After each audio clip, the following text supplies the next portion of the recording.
Hi സുഹൃത്തുക്കളെ, ദാ ഇതെന്താണെന്ന് നിങ്ങൾക്ക് മനസ്സിലായി കാണുമല്ലോ. കൊക്കോക്കായാണേ. അപ്പൊ ഞാൻ പണ്ട് കൊക്കോക്ക വെച്ച് ചോക്ലേറ്റ് ഉണ്ടാക്കുമായിരുന്നു. നല്ല ചോക്ലേറ്റ് ഇല്ലേ നമ്മൾ വീട്ടിൽ തന്നെ ഉണ്ടാക്കിയെടുക്കുന്നത്. അപ്പൊ കഴിഞ്ഞ ദിവസം ഇങ്ങനെ കൊക്കോക്കയുടെ കാര്യം ഇങ്ങനെ പറഞ്ഞുകൊണ്ടിരുന്നപ്പം ഒരാൾ എന്നോട് പറഞ്ഞു, ഞാൻ കൊണ്ടുതരാം, കുറച്ച് ഉണ്ടാക്ക്, അവർക്കൂടെ കൊടുക്കണമെന്നേ ഉള്ളൂ ഉണ്ടാക്കി കഴിയുമ്പോ എന്ന് പറഞ്ഞു കേട്ടോ. അപ്പൊ എനിക്ക് കുറെ കൊക്കോക്ക കൊണ്ടുതന്നു. അപ്പൊ ഇതും കൊണ്ട് ചോക്ലേറ്റ് ഉണ്ടാക്കാനുള്ള പണി തുടങ്ങുവാണേ. അപ്പൊ ആദ്യം ഇതിനെ മുറിച്ച് ഇതിനകത്തെ ആ ഒരു ബീൻസ് ഉണ്ടല്ലോ അതൊക്കെ നമുക്ക് എടുക്കണം. മുറിച്ചെടുക്കാൻ ഭയങ്കര പാടായി, ഇവിടെ കൈയൂടെ പോവും. ഇതേപോലെ കിട്ടിയിട്ടുണ്ട്. ഇതിപ്പോ എന്റെ കയ്യിൽ കിട്ടിയിട്ട് തന്നെ ഒരു 3-4 ദിവസമായി കേട്ടോ. ഇനി ഇതിനകത്തെ ഈ ബീൻസ് എല്ലാം നമുക്ക് എടുത്തിട്ട് ഞാൻ വരാമേ. ഇത്രയും കിട്ടിയിട്ടുണ്ട്. കുറച്ചേ ഉള്ളൂ കേട്ടോ, നമ്മൾ ഇത്രയും എടുത്തിട്ടു. ഇനി ഇതിന്റെ പുറത്ത് എല്ലാം പോയി കഴിയുമ്പോ തീരെ കുറച്ചേ കാണത്തുള്ളൂ ചോക്ലേറ്റ്. ഇതിനുൾവശം ഇതേപോലെ ഇരിക്കുമേ. ഇത് നല്ലപോലെ പഴുത്തതല്ലായിരുന്നു കേട്ടോ, എന്നിട്ട് ഇത്രയും കളറുണ്ട്. ഇതിനി ഇതേപോലെ ഇതൊരു കിഴുത്തപാത്രമാണ്, ഇങ്ങനെ തന്നെ 7 ദിവസം വെക്കണം. അപ്പൊ ഒന്ന് പുളിച്ചു പൊങ്ങി വരും, നേരം നല്ലപോലെ ഞെരടി കളയുകയും ചെയ്യും. ഇതേപോലെ കിട്ടിയിട്ടുണ്ട്. ഇത് 4 ദിവസമേ ഞാൻ വെച്ചുള്ളൂ, 7 ദിവസം എന്ന് പറഞ്ഞെന്ന് വരില്ല. എന്നിട്ട് ആ പാത്രത്തിൽ തന്നെ ഇട്ടൊന്ന് ഇതേപോലെ ഉരച്ച് കഴിഞ്ഞപ്പോൾ അതിൻ്റെ മുകളിലുള്ള ആ പ്ലം ഒക്കെ അങ്ങ് പോയിട്ട് കുഴഞ്ഞ പോലെ ഇരുന്നു. പിന്നീട് വെള്ളത്തിൽ കുറേ പ്രാവശ്യം കഴുകി കഴിഞ്ഞപ്പോൾ അതൊന്ന് പോയി, അത് പാടെ അങ്ങ് പോയി. പിന്നെ ഒരു ദിവസത്തെ വെയിൽ, ഉച്ചവരെയുള്ള വെയിൽ മാത്രം കൊണ്ടതാണ്. അപ്പം എന്താ ഇതേപോലെ കിട്ടി കണ്ടോ. ഇപ്പം ബദാം പരിപ്പ് പോലെ ഇരിക്കുന്നില്ലേ. ഇതിനി ഒന്ന് ഫ്രൈ ചെയ്തെടുക്കണം. ഞാനിത് എയർ ഫ്രയറിലാണ് ഒന്ന് ഫ്രൈ ചെയ്യുന്നത്. പാത്രത്തിൽ ചീനിച്ചിട്ടില്ല വല്ല ഇട്ടായാലും നിങ്ങൾക്ക് ഫ്രൈ ചെയ്തെടുക്കാവുന്നതാണ്. അപ്പം ഇനി ഫ്രൈ ചെയ്തെടുത്തിട്ട് വരാം. ഇതേപോലെ വറുത്ത് കിട്ടിയിട്ടുണ്ട്. എയർ ഫ്രയറിൽ ഇങ്ങനെ കടലയൊക്കെ എളുപ്പം വറുത്തെടുക്കാമേ. ഇതിപ്പം നല്ല ചൂടാണല്ലോ, തണുത്തിട്ട് ഇങ്ങനെ ഒന്ന് വെച്ചാൽ മതി. പൊളിഞ്ഞായിട്ട് കണ്ടോ ഇണ്ടത്തില്ലേ. ഇതാണ് നമുക്ക് വേണ്ടത്. ഇപ്പം എല്ലാം തണുത്തിട്ട് ഇതുപോലെ ബീൻസ് തന്നെയായിട്ട് പൊളിച്ചെടുക്കാം. തോടൊക്കെ കളഞ്ഞു കഴിഞ്ഞപ്പോൾ ഇത്രയും ബീൻസ് കിട്ടിയേ കണ്ടോ. ഇതിനി മിക്സിയുടെ ജാറിലിട്ടൊന്ന് പൊടിച്ചെടുക്കാം.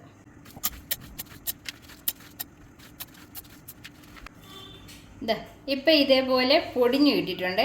നമുക്കിത് നല്ലൊരു സിറപ്പായിട്ടാണ് കിട്ടേണ്ടത്. അപ്പോൾ ഇതിൽ ഈ കൊക്കോയ്ക്കകത്ത് കൊക്കോ ബട്ടർ എന്ന് പറഞ്ഞൊരു സാധനമുണ്ട്. അപ്പോൾ ഇത് വീണ്ടും നമ്മൾ അരിക്കുവാണെങ്കിൽ ആ കൊക്കോ ബട്ടർ തെളിഞ്ഞു വരുമേ.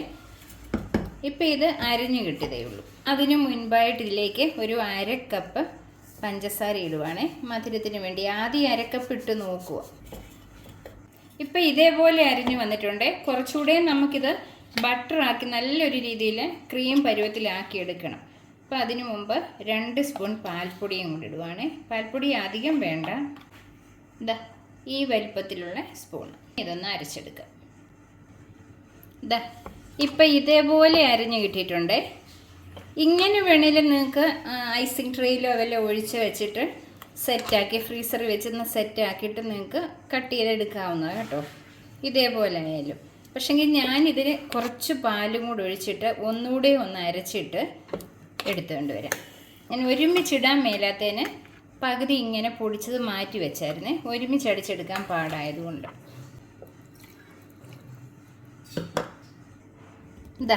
ഇതേപോലെ കിട്ടിയിട്ടുണ്ട്. ഇനി ബാക്കിയും കൂടെ ഇതുപോലെ തന്നെ അരച്ചെടുക്കാം. ഇതേപോലെ ആ കൊക്കോ ബീൻസ് എല്ലാം ഞാൻ അരച്ചെടുത്തിട്ടുണ്ട്. എന്നിട്ട് ഒരു പാനിലേക്ക് ഞാൻ ഒഴിച്ചിട്ടുണ്ട്. ഇതൊന്ന് പറ്റിച്ചെടുക്കാൻ പോവാം. ഫ്ലെയിം ഒത്തിരി കൂട്ടിയിടല് കേട്ടോ. നിങ്ങൾക്ക് വേണമെങ്കിൽ ആദ്യം നമ്മൾ പാൽപ്പൊടി മാത്രം ഇട്ട് അടിച്ചെടുത്ത രീതിയിൽ എടുത്തിട്ട് 1 സ്പൂൺ നെയ്യും കൂടി അതിലേക്ക് ഒഴിച്ചിട്ട് ഐസ് ട്രേയിൽ ഒഴിച്ച് അങ്ങനെ ചോക്ലേറ്റ് ആക്കി എടുക്കാമേ. ഇതിപ്പം ഞാൻ ഇങ്ങനെ വെച്ച് ഇതിൻ്റെ വെള്ളം ഒന്ന് പറ്റിച്ചെടുക്കണം, ലോ ഫ്ലെയിമിലിട്ടിട്ട്. ഇതിലേക്ക് ഒരു 2 സ്പൂൺ നെയ്യ് കൂടി ഒഴിച്ചു കൊടുക്കുകയാണേ. വെളിച്ചെണ്ണ ആയാലും ഒഴിച്ചു കൊടുക്കാം, പക്ഷെ നമുക്ക് കഴിക്കേണ്ടതാണല്ലോ, അതുകൊണ്ടാണ് നെയ്യ് ഒഴിച്ചത്. ഇനി ഇത് നല്ലതുപോലെ ഒന്ന് പറ്റിച്ചെടുക്കണം. ഇപ്പം ഇത്രയും കുറുകി വന്നിട്ടുണ്ട്. ലോ ഫ്ലെയിമിലിട്ട് വേണം ഇങ്ങനെ ചെയ്യാൻ, അല്ലെന്ന് വരില്ല കരിഞ്ഞു പോകും. കരിഞ്ഞു പോയാൽ നല്ല കയ്പ്പായിരിക്കും. ഇനി തണുക്കുമ്പോൾ കുറച്ചുകൂടെ ഒന്ന് കുറുകിയായിരിക്കും. ഫ്ലെയിം ഓഫാക്കാം. ഇനി ഇതൊന്ന് തണുത്ത് വരട്ടെ. എന്താ ഇതിപ്പം നല്ലതുപോലെ തണുത്ത് വന്നിട്ടുണ്ട്. ഞാൻ ഇതുപോലെ ഒരു ഐസ് ട്രേയിലോട്ടാണ് ഇത് ഒഴിച്ചു വയ്ക്കുന്നത്. നിങ്ങളുടെ കൈവശം ചോക്ലേറ്റിൻ്റെ മോൾഡ് ഉണ്ടെങ്കിൽ അതിലൊഴിക്കാം. അതപ്പം കട്ട് ചെയ്തെടുക്കാൻ എളുപ്പമാണ്. ഞാൻ ഇതിനകത്ത് ഇങ്ങനെ ഒഴിച്ചു വയ്ക്കുകയാണ്.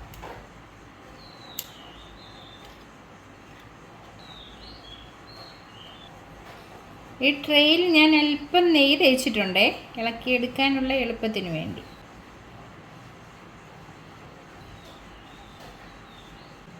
നമുക്കെല്ലാം ഒഴിച്ചിട്ട് സെറ്റ് ചെയ്യാവേ. ഇതേപോലെ സെറ്റ് ചെയ്തിട്ടുണ്ട്. ഇനിയും ബാക്കി ഞാൻ ഇതുപോലെ വേറെ ട്രേക്കകത്ത് സെറ്റ് ചെയ്യും.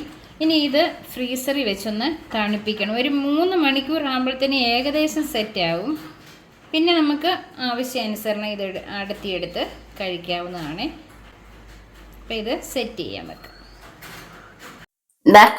നമ്മൾ എടുത്തു വെച്ച ചോക്ലേറ്റ് ഇതുപോലെ സെറ്റ് ആയിട്ടുണ്ട്. ഇനി അതൊരു പാത്രത്തിലേക്ക്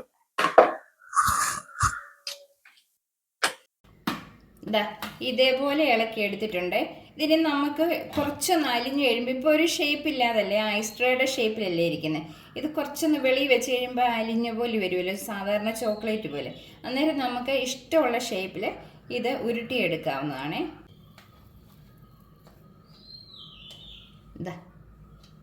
കണ്ടോ, ഇതേപോലെ ഉരുട്ടിയെടുത്ത് ഇനി ഫ്രിഡ്ജിൽ വെച്ചാൽ മതി. അത് അലിഞ്ഞു പോവുകയല്ല, കട്ടിയായിട്ടിരിക്കുകയും ചെയ്യും. ഇതേപോലെ ഉരുട്ടിയെടുത്തിട്ടുണ്ട്. അപ്പോൾ പ്രത്യേകിച്ച് കുട്ടികൾക്കൊക്കെയാണ് ചോക്ലേറ്റ് കഴിക്കാൻ ഇഷ്ടമാണല്ലോ. അപ്പോൾ അവർക്ക് കൊടുക്കുന്നതിന് വേണ്ടി നമുക്ക് വീട്ടിൽ തന്നെ ഇതുപോലെ കൊക്കോക്ക കിട്ടുവാണെന്ന് വരി ചോക്ലേറ്റ് ഉണ്ടാക്കി എടുക്കാവുന്നതാണ്. അപ്പോൾ നിങ്ങൾക്ക് ഇഷ്ടപ്പെട്ടെന്ന് വരി നിങ്ങൾ ഇതുപോലെ ഒന്ന് ചെയ്ത് നോക്കണം. അല്ലെങ്കിൽ മറ്റുള്ളവർക്കൊന്ന് ഷെയർ ചെയ്തുകൊണ്ട് കൊടുത്താൽ അവരുടെ വീട്ടിൽ കൊക്കോക്ക ഒക്കെ ഉണ്ടെങ്കിൽ അവർക്ക് പ്രയോജനപ്പെടുമല്ലോ.